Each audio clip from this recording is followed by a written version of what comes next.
My initial exposure to the Sons of the American Legion was in 1990. The commander of Pembroke Post 730 in Pennsylvania, where I worked for the last 2 years prior, told me a little bit about it, and he wanted to form a squadron. I didn't know anything about the Sons of the American Legion, although, of course, I was familiar with the American Legion, like I said, working there for quite a while. We started with 16 charter members. My first duty was the squadron adjutant. It was really something that I could fit into because I was able to meet the prospective members, tell them about the post and the SAL when they came in to visit the post. We got them to join. Anytime we had a question, the post was always there to help guide us. We went from the start of 16 charter members in 1990 to over 600 today. My eligibility through my dad, my father, Paul L. Huntzinger, a Korean War era veteran, and my grandfather, Philip James Huntzinger Sr., a World War II vet. Both served in the United States Army. My dad joined the American Legion prior to the formation of our squadron. At the time, I asked Dad why he hadn't joined the American Legion before because he had been eligible for decades. My father told me this, and I will never forget it. He said he didn't know much about the American Legion because he wasn't informed about it, and he never was asked to join. I never forgot those words. Because of that, I ask everyone eligible to join today for the American Legion family to please do so. I believe it's one of our weakest links, that we don't promote ourselves, that we don't reach out, and we don't just ask people to join. I assumed the role as National Commander of the Sons of the American Legion knowing it is a great responsibility. A responsibility in knowing that 350,000 members are going to depend on me to be the face of the organization. But you're not just the face of the organization, you are the cheerleader.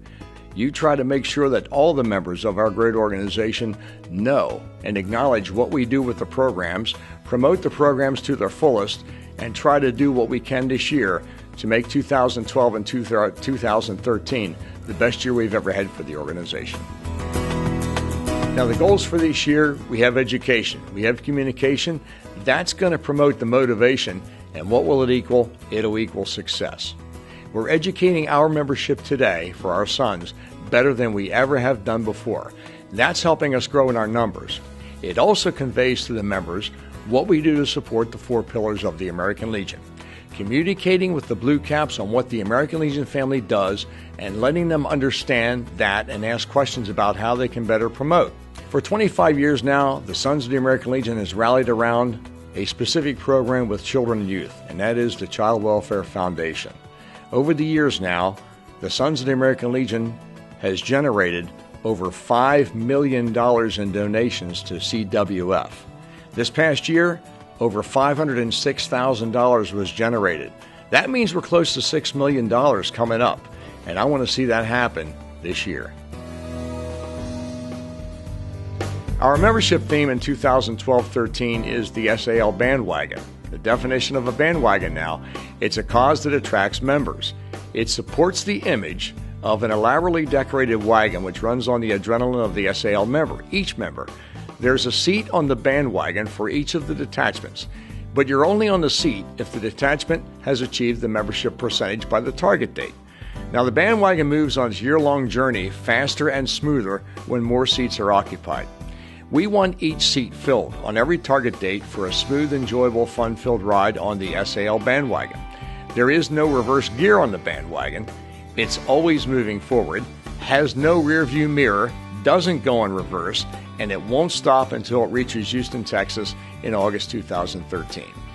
It seems like we're able to retain 9 out of 10 members, but when we bring a couple of thousand members in every year, several thousand new members, we also lose several thousand. Most of those members, we believe, have only been within the organization 1, 2, maybe 5 years. Maybe they don't know what we're all about. Maybe they don't understand what we do. We give them the membership card at the post. They don't hear from us. If they don't come in, they don't know what's going on. What we have to do is we have to reach out to them, make sure they're educated. They know what the organization is all about. We want to keep those members. They're a viable force for our Sons of the American Legion, the post, and the community. You know, social networking is the way of the world right now, and it's a perfect tool for us to promote ourselves and on what we do. It's great for the younger generation. They're using it all the time. Our troops, our young troops overseas, men and women, they're using it, okay, not just to communicate, They're using Facebook and Twitter to deliver the message they want to deliver and to get the messages they want to receive. The squadron websites are going to be so very, very, very important for us to communicate on what we promote with our programs. We have a new SAL website, which has just been developed within the last year through the American Legion and the American Legion magazine.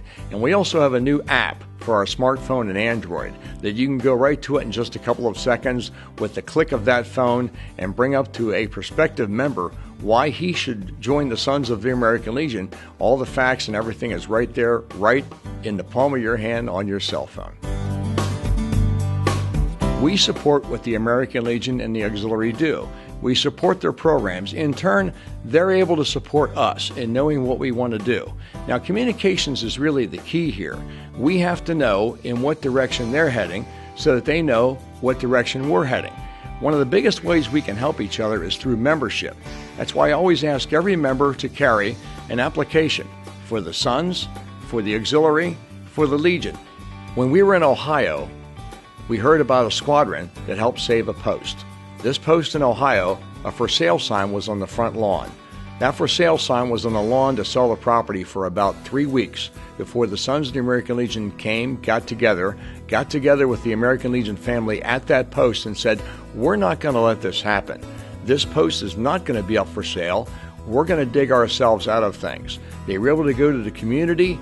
They could build up some of the membership. They were able to start having events. They raised money. They took that for sale sign off that front lawn.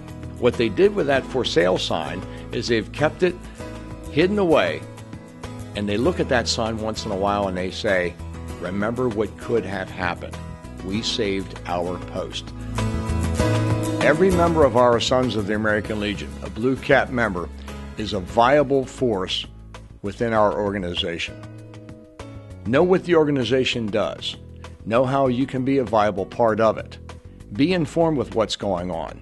Know the programs of our Sons of the American Legion, the American Legion, the American Legion Auxiliary.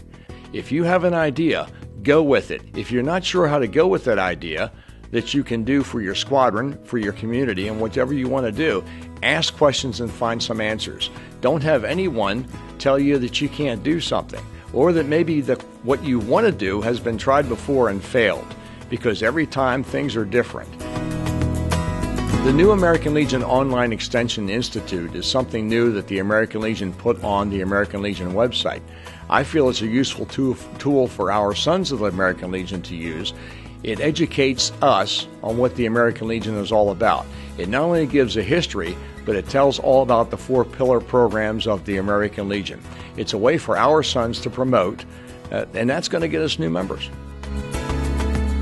I really believe this is the greatest organization in the world. It is the world's largest veterans organization, but it's more than that. We not only help the veterans, we help the troops, of course, we help the children of our nation, we help our communities, we help whoever comes to us to ask for help. That's why I belong, and that's why I think that everyone should belong to this organization, not give it up, give it a try, and I think if we can instill that motivation, we can make the organization grow.